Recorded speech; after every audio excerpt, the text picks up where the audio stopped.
Hi Capricorn! Welcome po sa ating channel. Ito ang inyong daily kabay tarot reading for March 18, 2025. Please be reminded kung naka-resonate kayo, comment down. Kung hindi ka naka-resonate, ibigay nyo po sa iba kasi channel reading po ito. This is for you Capricorn ngayong March 18, 2025.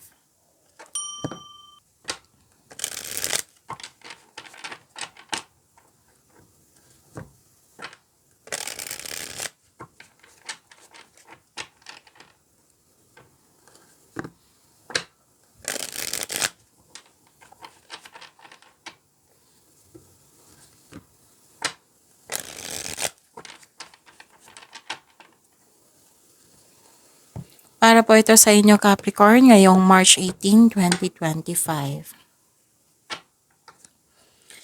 Spirits Guide. Okay.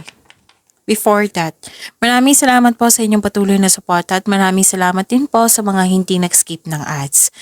Gamitin ang reading na ito bilang gabay lamang sa mga hindi pa nag-subscribe. Subscribe na po kayo at click bell notification para malaman nyo na may bago tayong video.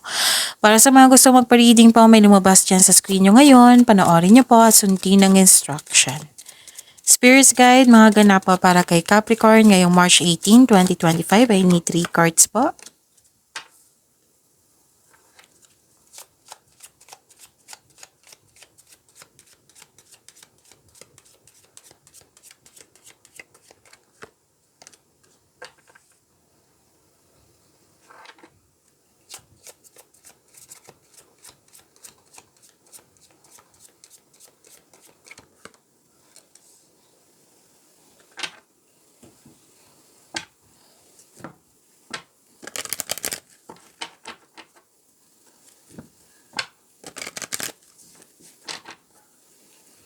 Spirits Guide, mga mensahe po para kay Capricorn ngayong March 18, 2025. I need 2 cards po.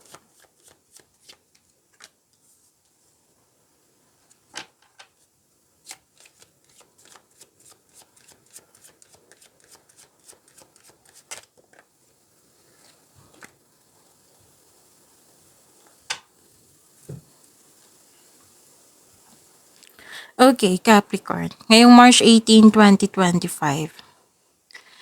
May nakikita ako ditong makakatanggap ka ng good news, makakatanggap ka ng, okay, this is change for the better at paglilipat sa malayong lugar. At nakita ko rin dito yung pagbabago. Okay, so this is movement also. And may solusyon na sa inyong problema, may sagot na sa inyong mga katanungan, may nakatanggap kayo ng advice. Pwede din opportunity po ito.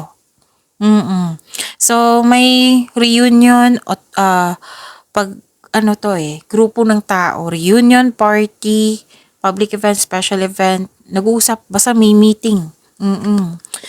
So, look at the bigger picture. And, wow, this is your card.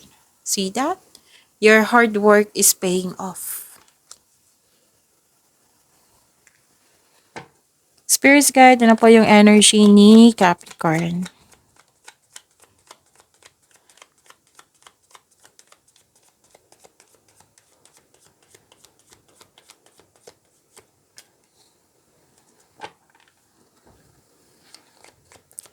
And the clarification of this card po.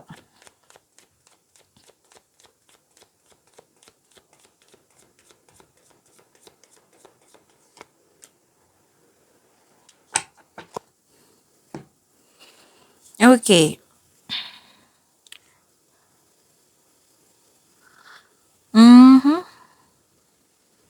Kung may narinig kayo or may nakita kayong repeating message, minito sa pinupush ng cards nyo yan kasi ang ilan sa inyo hindi pa binigyan ng atensyon na kung maaari din po, bigyan nyo po ng solusyon at aksyon. Remember Capricorn, at the end of the day, alam mo na ikaw lang taong may kakayahan at responsable na gumawa ng sarili mong katotohanan at kinabukasan.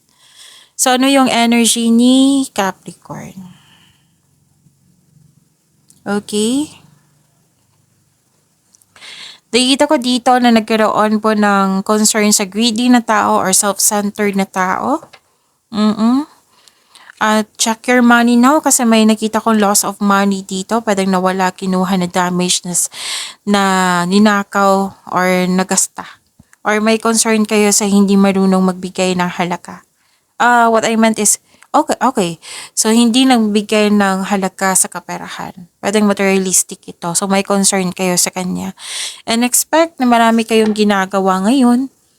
Busy kayo ngayon, and granted yung manifestation mo, may parating po na blessings, and yun, you're divinely guided. With the divine assistance, all things are possible po. Spirit's guide, career and money. Yes, career and money ni Capricorn ngayong March 18, 2025. And the clarification of this card po.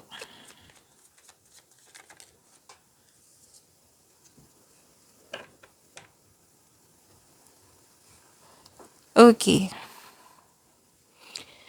Nakita ko dito na nagkaroon po na burnout kayo. Kasi nga, marami kayong ginagawa. Marami kayong naisip at the same time mga ginagawa. Na burnout kayo. So, kailangan nyo maging confident dito. Mas ibabaw mo yung hesitation mo or takot. Oo. Of taking your work to the next level. Pwedeng sa work mo ito. Okay. Sa career and money nyo pala ito. So, may problema din sa pera dito or nawalan kayo ng gana sa inyong trabaho. May alok ng tulong pero hindi mo tatanggapin. So, feeling burnout kayo dito. Kailangan nyo ng pahinga, sabi ng card nyo po. Time management, competitive po. Nakita ko rin dito, Capricorn, na nagkaroon na apektuhan kayo sa chismis. Apektuhan kayo sa chismis. Tapos, mag-ingat kayo sa taong nagbabalat kayo. Tapos may nag-spy sa'yo, may nag-observe sa'yo, may taong concern mo na matigas ang ulo na mahirap kausap. Spirits guide, career and love life po. Love life, self-love, partnership, and romance si Capricorn ngayong March 18, 2025. And the clarification of this card po.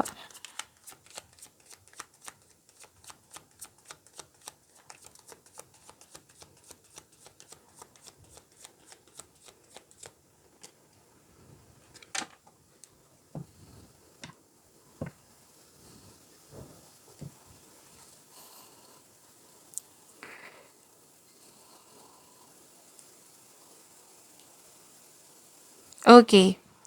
Maraming salamat po sa patuloy na tiwala sa suporta sa ating channel at maraming salamat din po sa mga hindi nag-skip ng ads. The other day, nalungkot kayo, may grief, may sadness, and now may hope and healing na dito. Silver linings and moving forward. Kasi may nakita ko ditong may natanggap daw kayong opportunity pero hindi mo tinanggap dahil sa meron kang dahilan. Pwedeng may delay, may pinupush ka na situation na hindi mo nagustuhan yung mga nangyari. Tapos uncomfortable ka sa changes po.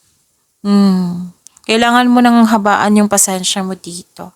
So yun, pag-imanin niyo po yung blessings sa binigay sa inyo, Capricorn. See you tomorrow. Please like, subscribe, and click the button for notification para updated po kayo sa daily tarot reading natin.